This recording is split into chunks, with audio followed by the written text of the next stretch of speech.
नमस्कार, मैं नित्यानंद शर्मा। आज हम बात करेंगे संसद के मानसून सत्र की, क्षेत्रीय दलों में हो रही टूट की और दो तिहाई बहुमत के समीकरण की। सबसे पहले यह जानें कि संसद का जो मानसून सत्र है, उसकी शुरुआत 18 जुलाई से होने जा रही है और यह 10 अगस्त तक चलेगा। जिस तरह की जानकारी मिली है, उसके आधार पर कहा जा सकता है कि यह मानसून सत्र पिछले कई वर्षों में जो अभी तक के सबसे हंगामेदार सत्र हुए हैं, उनके जैसा ही हंगामे वाला लेकिन महत्वपूर्ण सत्रों में से एक साबित हो सकता है।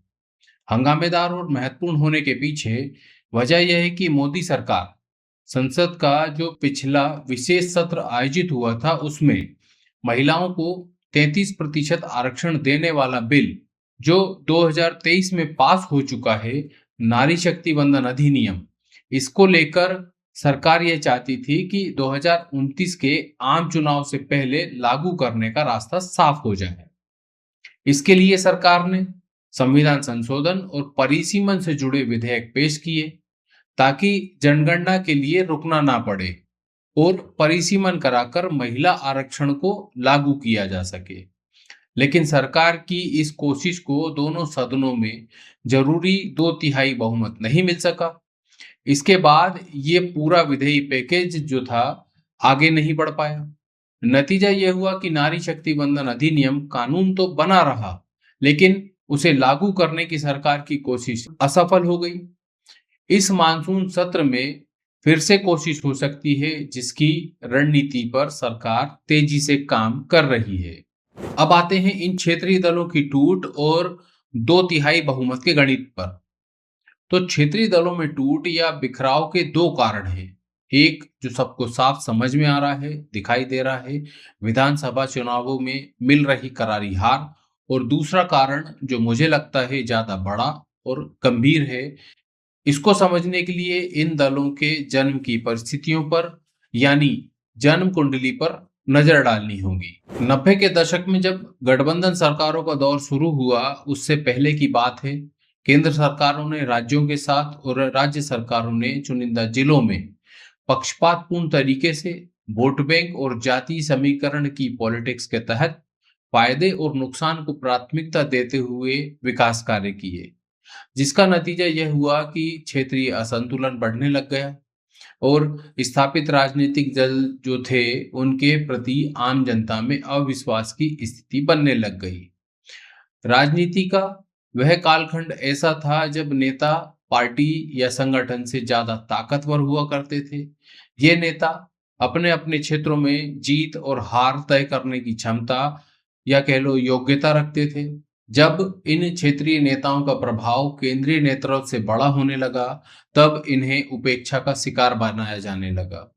यानी क्षेत्रीय दलों के जन्म के पीछे प्रभावशाली नेताओं की उपेक्षा और विकास का असंतुलन, ये दो ऐसे कारण हैं जिसके बाद ही क्षेत्रीय पार्टियों का जन्म हुआ, तेजी से जनता में लोकप्रियता बढ़ी और राज्यों में अपनी सरकार बनाने की स्थिति में आ गए। इनमें से ज्यादातर क्षेत्रीय दल 90 के दशक में ताकतवर होकर सामने आए हैं। ममता बनर्जी और शरद पवार जैसे नेता उपेक्षित नेताओं के सबसे बड़े उदाहरण हैं। तो वहीं यूपी, बिहार, झारखंड और दक्षिण भारत के राज्य विकास के असंतुलन से प्रभावित वह राज्य हैं जहां क्षेत्रीय दलों ने अपने पैर पसारे। धीरे धीरे ये दल इतने शक्तिशाली हो गए कि केंद्र सरकार में भी इनकी भागीदारी बढ़ गई। अटल बिहारी वाजपेयी जी और मनमोहन सिंह जी की सरकार के समय तक हमें यह देखने को मिला। 2014 में जब देश की जनता ने नरेंद्र मोदी को पूर्ण बहुमत की सरकार दी, उसके बाद इन क्षेत्रीय दलों की उल्टी गिनती शुरू हो गई। हालांकि अभी तक क्षेत्रीय दलों की भागीदारी केंद्र सरकार में है, इससे इनकार नहीं किया जा सकता। लेकिन जब से नरेंद्र मोदी प्रधानमंत्री बने हैं, उन्होंने विकास का संतुलन बनाते हुए काम किए हैं। जैसे सड़क, बिजली, पानी, स्वास्थ्य जो मूलभूत सुविधाएं होती हैं वो, या रेलवे प्लेटफॉर्म, एयरपोर्ट हो, रक्षा या टेक्नोलॉजी का क्षेत्र हो। यानी जिस तरफ संभावनाएं थी, सबको समान रूप से विकास में हिस्सेदार बनाया। जब क्षेत्रीय दलों को पनपाने वाली जड़ यानी असंतुलित विकास इसमें मोदी सरकार ने मठा डालने का काम कर दिया, तो इसका प्रभाव यह हुआ कि इन क्षेत्रीय दलों का जनाधार खिसक गया और ये बात इन दलों के नेताओं को समझ में आ गई, जिसके कारण आज ये परिस्थिति बनी हुई है। अब नेता बागी होकर या दलों को तोड़कर अपना नया और मजबूत ठिकाना ढूंढ रहे हैं। यही कारण है कि मोदी सरकार महिलाओं को 33% आरक्षण देने वाला कानून 2029 में लागू हो जाए, इसके लिए इस मानसून सत्र में परिसीमन विधेयक पारित कराने के लिए 2/3 बहुमत की उम्मीद लगाए हुए है। अब यहां तक मामला साफ है, क्षेत्रीय दलों की टूट के पीछे एक नहीं 2 कारण हैं और अब समझते हैं 2/3 बहुमत के गणित को।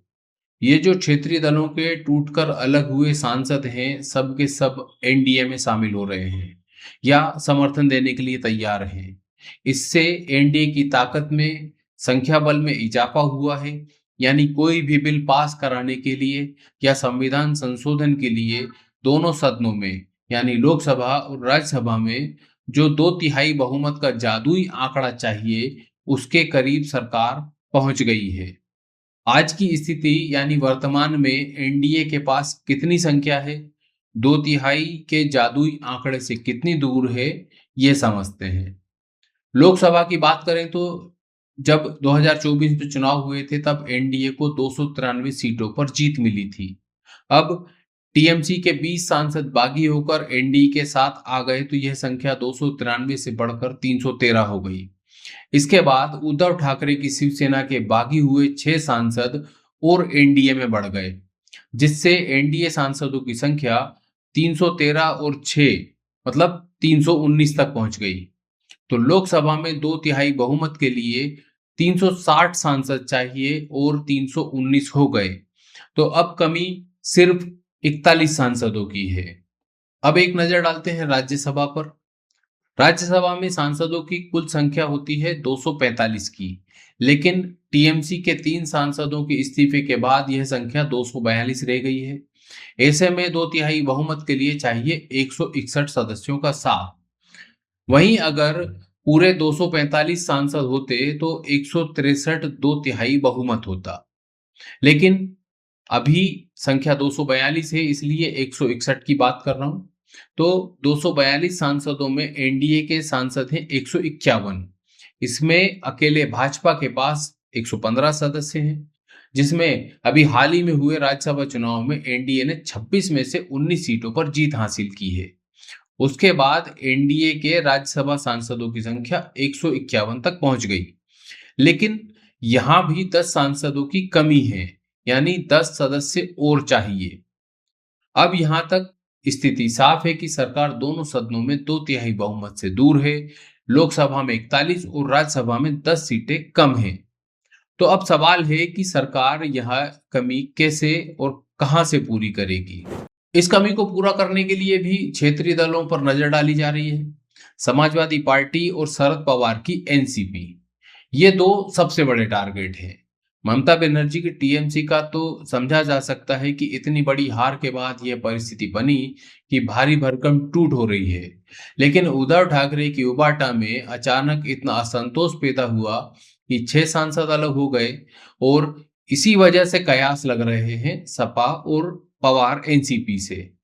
जब उद्धव ठाकरे की पार्टी नहीं बच सकी, तो यह दोनों कैसे बच सकती हैं।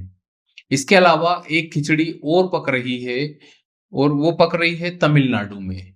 तमिलनाडु ऐसा राज्य है जहां आज भी क्षेत्रीय दलों का प्रभाव जिंदा है और हाल ही में हुए चुनाव में एक नई पार्टी की सरकार बन गई, जिसने यहां सारे समीकरण ही बदल कर रख दिए।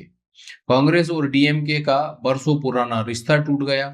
कांग्रेस ने मौका परस्ती दिखाते हुए डीएमके को छोड़ दिया और सरकार में हिस्सेदार हो गई।